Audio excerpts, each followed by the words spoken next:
Let's see, our next question is from Nathan on individualizing your diet. I have watched the change in dietary recommendations over the years and have tried paleo, keto, and higher carb diets. I've seen really good results on low carb diets, but they seem hard to sustain due to high activity at work. I've also heard Robb say he has had good results eating beans and legumes.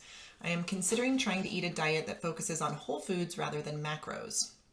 My question related to this is, have you found that the quality of food is more important than the macronutrients for overall health? Not that macros aren't important, but you can manipulate the macros to a keto style diet with low quality food, but it seems that would be counterproductive. Yeah, that's a good question. So he's asking for overall health, not necessarily weight loss. Yeah.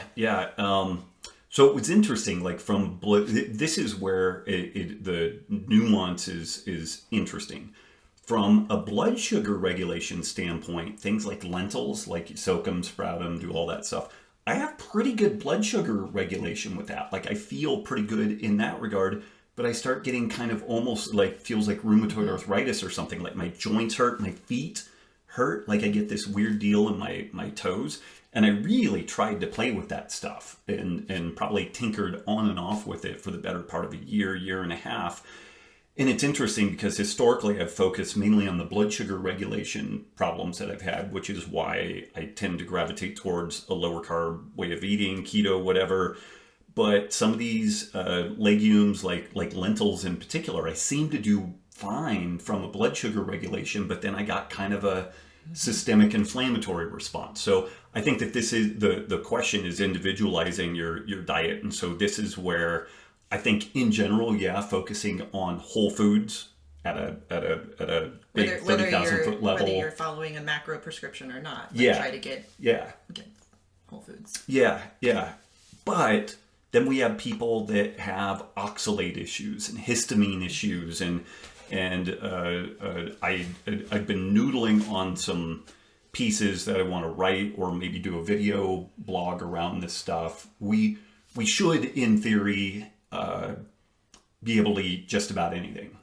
So I'm gonna say two different stories here, and they're going to be somewhat contradictory. So on the one hand, I kind of have this notion that healthy humans should be able to drop into just about any environment, eat just about anything from this kind of whole, largely unprocessed food story, and they should be able to motor along and do pretty well.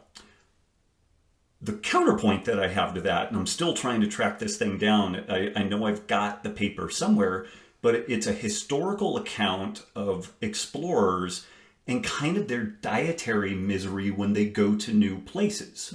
So these Europeans that ended up in the Caribbean and in Florida, and these folks just reported having horrible GI problems, and they couldn't wait to get home to be able to eat the food that they were raised on.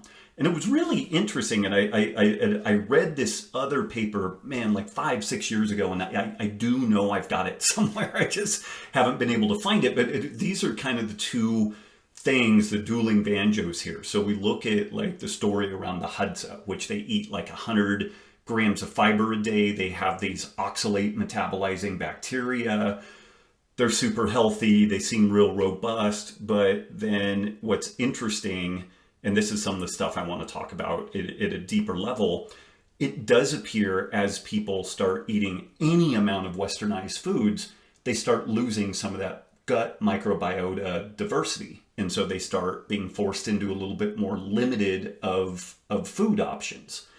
And then that may ultimately end up with someone like me or like Michaela Peterson, Jordan Peterson, where I'm not in as big a cul-de-sac as those guys are, but like they're in like the one-cut carnivore deal, And for them, the only way that they can eat and be healthy is basically a carnivore diet, not just carnivore diet, but they seem to have largely gravitated towards like one or two specific cuts of meat. So this is where, when we really do put on this individualization hat, and I guess you could argue that eating ribeyes is still like they're eating a largely whole unprocessed diet. It's not like they're eating a protein powder or something like that. But it's interesting that I think that we can use these big picture guidelines to kind of set some lane lines, but then this is where we need to have a ton of respect for what each individual needs. Like you and I have documented these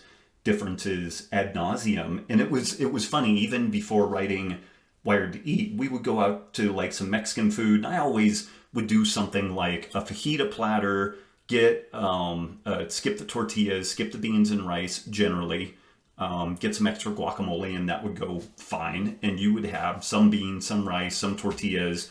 I'd ask you, how do you feel after this? You're like, oh, I'm fine, you know. And then a couple of times I would try doing the same meal that you had, and dude, I was smashed, and I felt like shit then, For a while. and I felt like shit for a couple of days, you know. Whereas you were like, da, da, da, you know, just totally shook it off. And that was some of the stuff that, in addition to like the Weizmann Institute research and some of the personalized glycemic response, really got me thinking about that. So there's the individual glycemic response, there's the potential immunogenic response to foods, which is the problem that I think I have with lentils in particular. I think that from a blood glucose regulation perspective, I do fine with them, but there's something about the immunogenic element that I don't do well with. And again, like, I know I've soaked them, I've sprouted them, I've had the Dalai Lama bless them, like I've fucking done everything with that. So I appreciate the suggestions, but like I've done due diligence on trying to make that shit work. I would like to eat as varied a diet as I can. This is kind of a funny thing that I do advocate paleo, low carb, keto type diets.